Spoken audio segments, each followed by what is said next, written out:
Disrespect is not a reflection of your worth.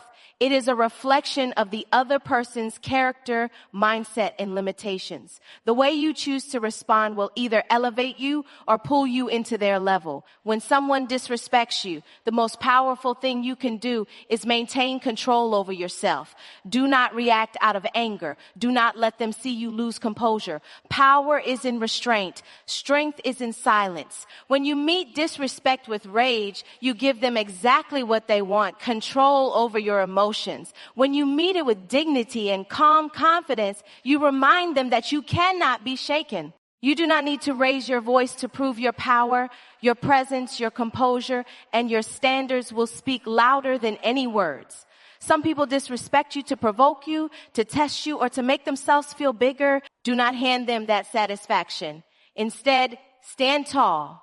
Speak with clarity and calmness if you must address it, but never plead for their respect. Demand it through the way you carry yourself.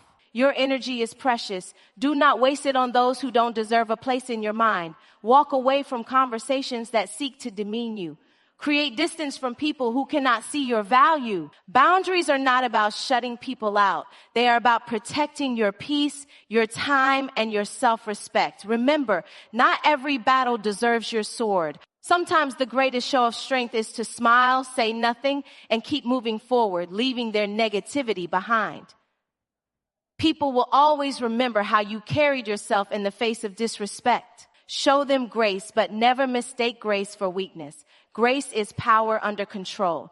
The smartest way to handle disrespect is to rise above it, unbothered, unshaken, and unwavering in who you are. Because the truth is, your worth does not decrease based on someone's inability to see it. And the moment you refuse to be defined by someone else's low opinion, you win.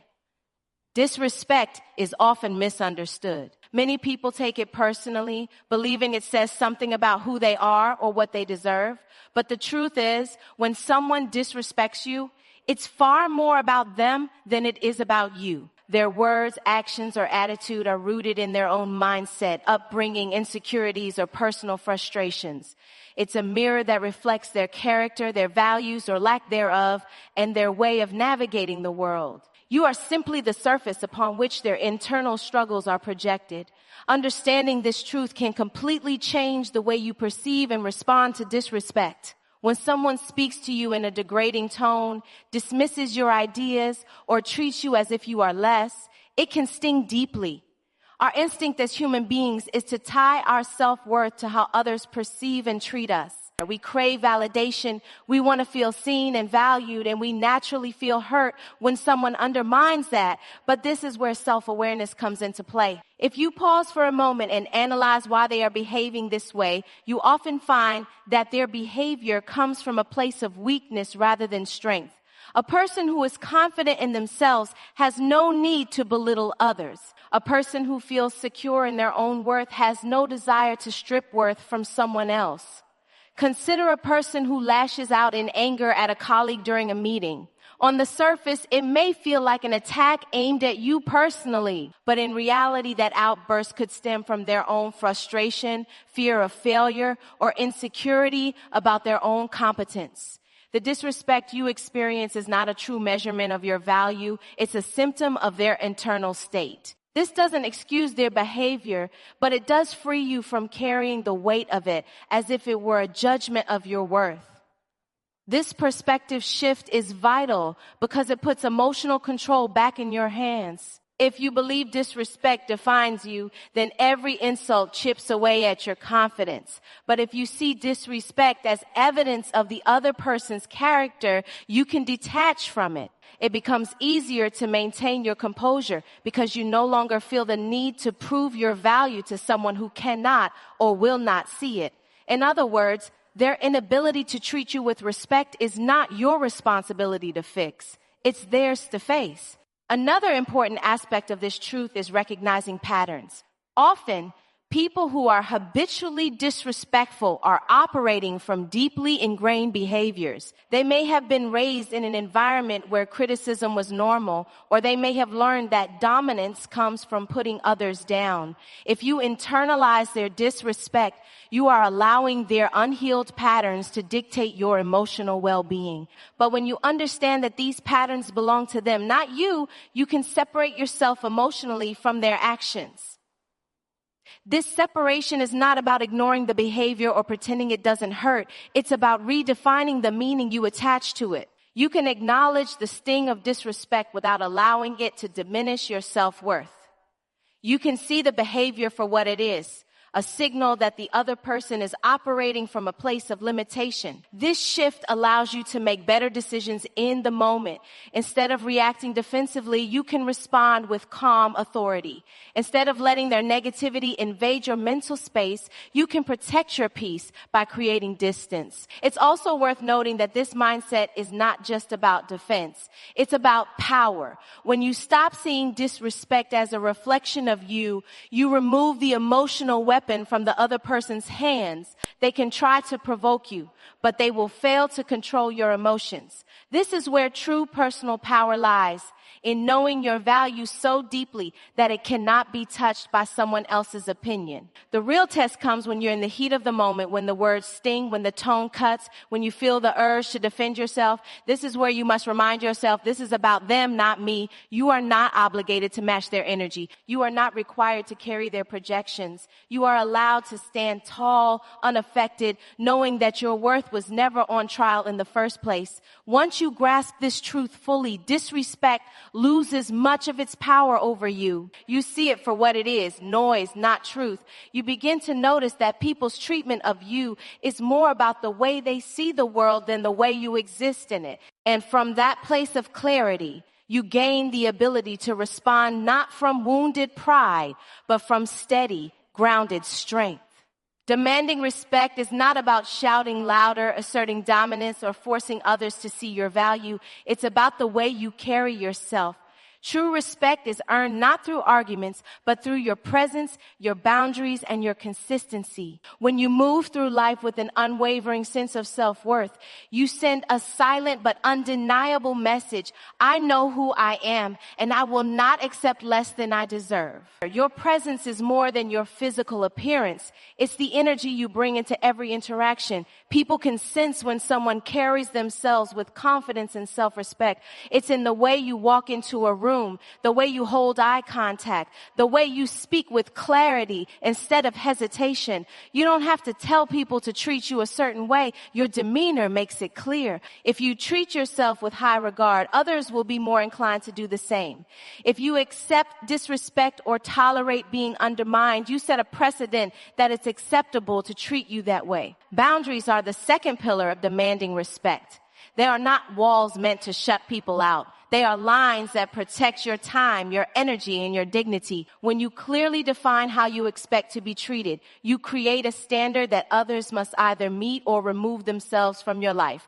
Boundaries are not aggressive. They are self-respecting. They can be as simple as calmly saying, I don't allow people to speak to me in that tone. Or if this continues, I'll have to step away from the conversation. You are not threatening. You are stating a fact about the standards you live by. The key is consistency. It's not enough to set boundaries once. You must uphold them every time they are tested. If you say you won't tolerate certain behavior but allow it to continue, your words lose their power. People notice whether your actions match your claims.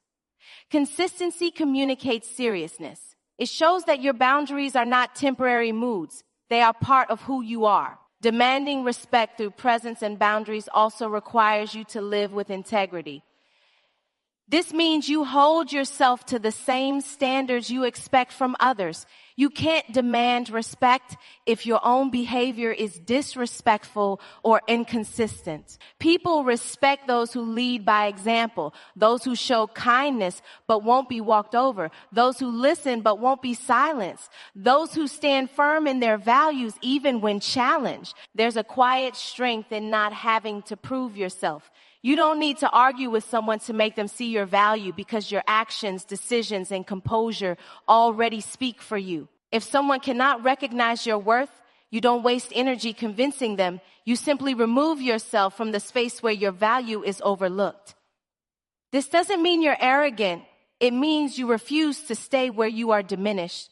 People often think that demanding respect requires confrontation, but more often it's about self-alignment.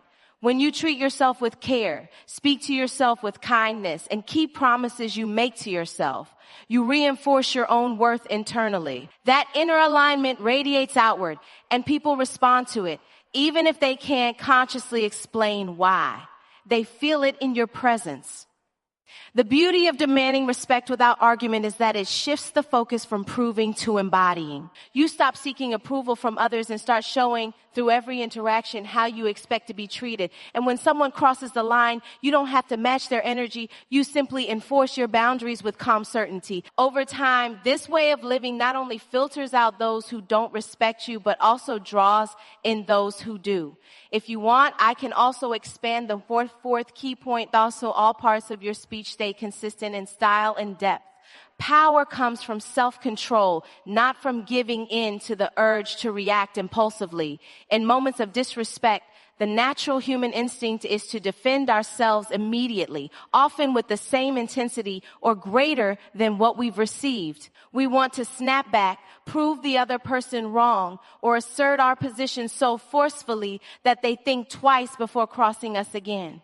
While this reaction might feel satisfying in the moment, it rarely produces the best outcome. In fact, it often escalates the situation, drains our energy, and leaves us feeling unsettled long after the exchange is over. Self-control, on the other hand, is an unshakable form of power. It is the ability to stay calm when provoked, to think clearly when emotions threaten to take over, and to choose your actions deliberately rather than impulsively. This is not weakness, it's mastery. It's the difference between being controlled by external forces and being the one who sets the tone of the interaction. The person with self-control dictates the flow of the conversation, maintains the upper hand, and communicates a clear message: I am not easily shaken. When you maintain your composure in the face of disrespect, you disarm the other person.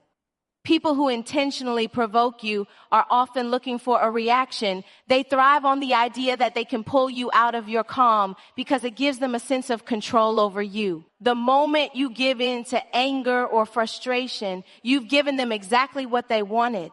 But when you remain composed, you strip them of that power entirely. Your calmness becomes a mirror, reflecting back their own lack of control. Self-control also allows you to choose a response that protects your dignity and your long-term interests. When emotions are high, we tend to say or do things that we later regret. Harsh words, aggressive body language, or impulsive decisions can leave a lasting mark, not just on relationships, but also on our own sense of integrity. By staying calm, you give yourself the space to assess the situation. Is it worth addressing? Is it better to walk away? What action will align with my values and my goals? This kind of intentional thinking is only possible when emotions are managed rather than allowed to run wild. It's important to understand that self-control does not mean you tolerate mistreatment silently. It means you choose the time, place, and manner in which you address it so that your message is heard without being clouded by emotional noise.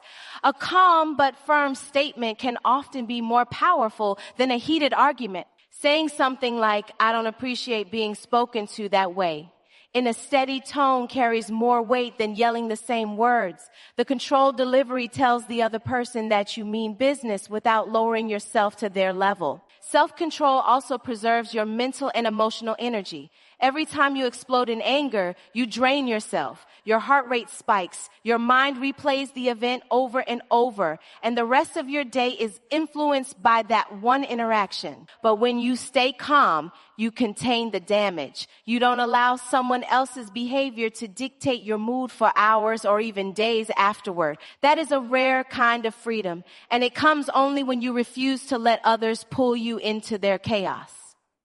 Over time, the habit of practicing self-control builds a reputation. People begin to see you as someone who cannot be easily provoked, someone who operates with discipline and strength. This reputation alone can reduce how often people attempt to disrespect you because they know they will not get the reaction they're looking for. In many cases, those who would have tried to push your buttons move on, realizing their efforts are pointless. The power of self-control is subtle but undeniable. It allows you to own the moment, no matter how tense it is.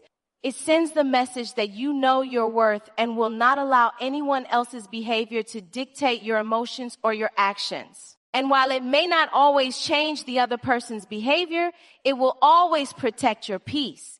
And that is the truest form of power. Demanding respect is not about shouting louder, asserting dominance, or forcing others to see your value. It's about the way you carry yourself. True respect is earned not through arguments, but through your presence, your boundaries, and your consistency. When you move through life with an unwavering sense of self-worth, you send a silent but undeniable message: I know who I am, and I will not accept less than I deserve. Your presence is more than your physical appearance. It's the energy you bring into every interaction. People can sense when someone carries themselves with confidence and self-respect. It's in the way you walk into a room, the way you hold eye contact, the way you speak with clarity instead of hesitation.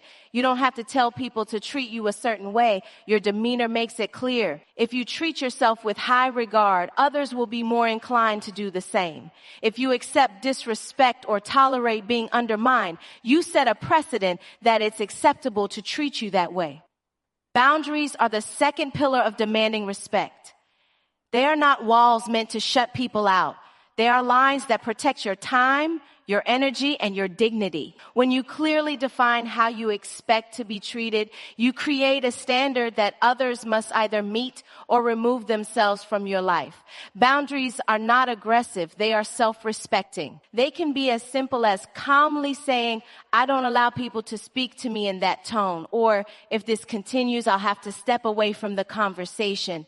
You are not threatening. You are stating a fact about the standards you live by. The key is consistency. It's not enough to set boundaries once. You must uphold them every time they are tested. If you say you won't tolerate certain behavior but allow it to continue, your words lose their power. People notice whether your actions match your claims. Consistency communicates seriousness. It shows that your boundaries are not temporary moods. They are part of who you are. Demanding respect through presence and boundaries also requires you to live with integrity. This means you hold yourself to the same standards you expect from others. You can't demand respect if your own behavior is disrespectful or inconsistent. People respect those who lead by example, those who show kindness but won't be walked over, those who listen but won't be silenced, those who stand firm in their values even when challenged. There's a quiet strength in not having to prove yourself. You don't need to argue with someone to make them see your value because your actions, decisions, and composure already speak for you. If someone cannot recognize your worth, you don't waste energy convincing them. You simply remove yourself from the space where your value is overlooked. This doesn't mean you're arrogant. It means you refuse to stay where you are diminished. People often think that demanding respect requires confrontation, but more often it's about self-alignment. When you treat yourself with care, speak to yourself with kindness, and keep promises you make to yourself, you reinforce your own worth internally. That inner alignment radiates outward and people respond to it, even if they can't consciously explain why. They feel it in your presence. The beauty of demanding respect without argument is that it shifts the focus from proving to embodying. You stop seeking approval from others and start showing through every interaction how you expect to be treated. And when someone crosses the line, you don't have to match their energy. You simply enforce your boundaries with calm certainty. Over time, this way of living not only filters out those who don't respect you, but also draws in those who do. Protecting your energy by walking away from negativity is not a sign of weakness. It is one of the clearest demonstrations of strength and self-respect. The truth is, not every comment, insult, or provocation deserves your attention. Your time, focus, and emotional stability are resources. And just like money or health, they must be guarded carefully. When you choose to remove yourself from toxic conversations, draining environments, or people who thrive on conflict, you are making a powerful statement. My peace is more valuable than proving a point. Negativity has a way of spreading. The more you engage with it, the more it seeps into your thoughts, your mood, and even your behavior. An argument that lasts 5 minutes can replay in your head for hours, sometimes days, draining you of mental energy you could have spent on growth, goals, or joy.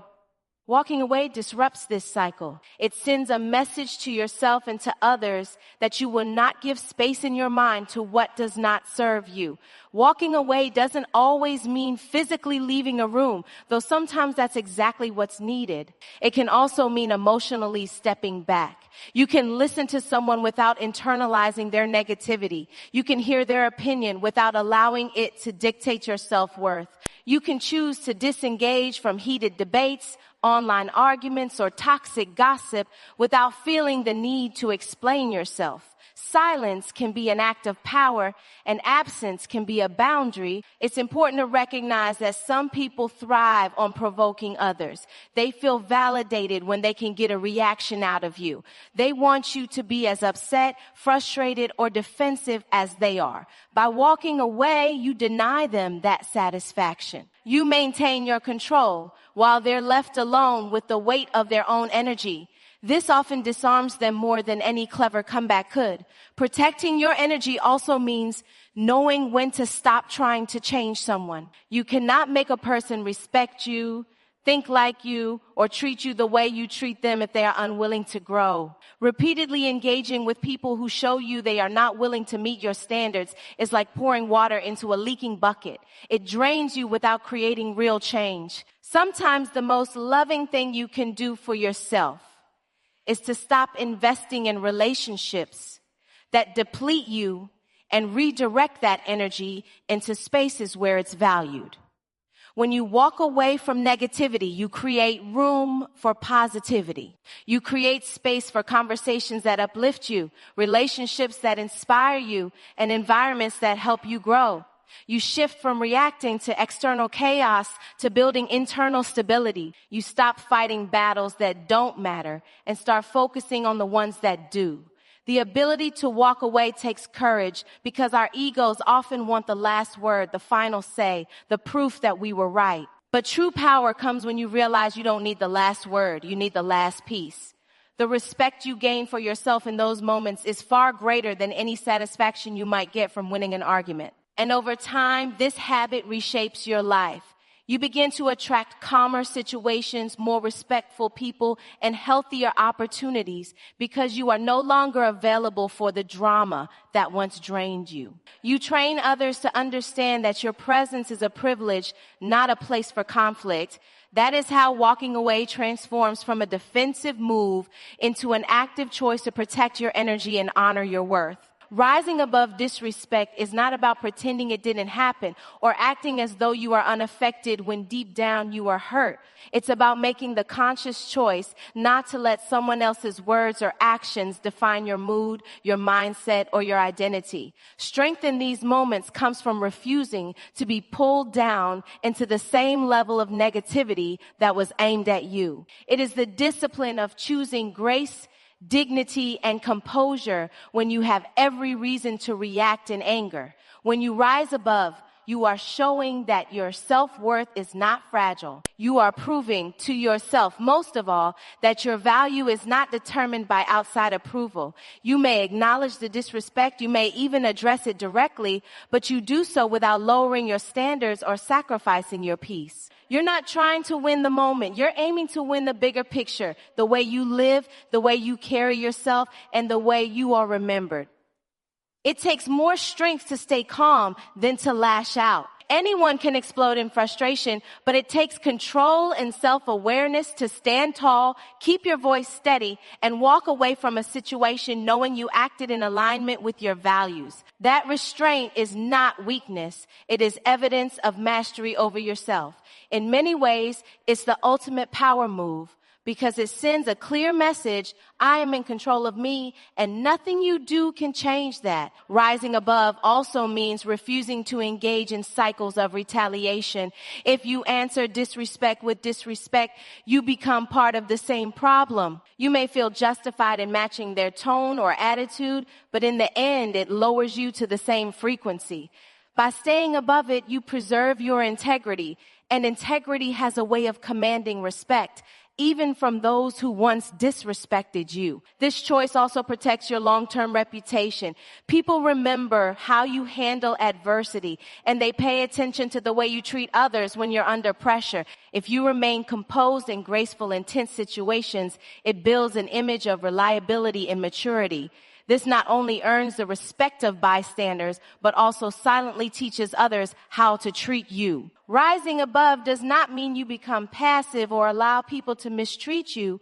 It means you choose the high road in your response. You might calmly state, "That's not acceptable," and then disengage. You might make the decision to cut ties with people who continually undermine you, but you never let their behavior drag you into a space where you betray your own character. In the moment, rising above can feel unsatisfying because you don't get that immediate release of putting someone in their place. But the real reward comes later. When you look back and realize you kept your dignity intact, you protected your peace, and you denied them the power to control you. You walk away with your self-respect untouched, and that's worth more than any verbal victory. Over time, this approach transforms the way you experience challenges. Disrespect becomes less of a personal wound and more of a signpost that says, "This is where I choose not to waste my energy." You stop seeing every slight as a battle to fight and start seeing them as opportunities to demonstrate your strength through restraint. And in that space of quiet control, you discover a deeper kind of power, one that doesn't shout, doesn't need to prove itself, but is felt by everyone in the room.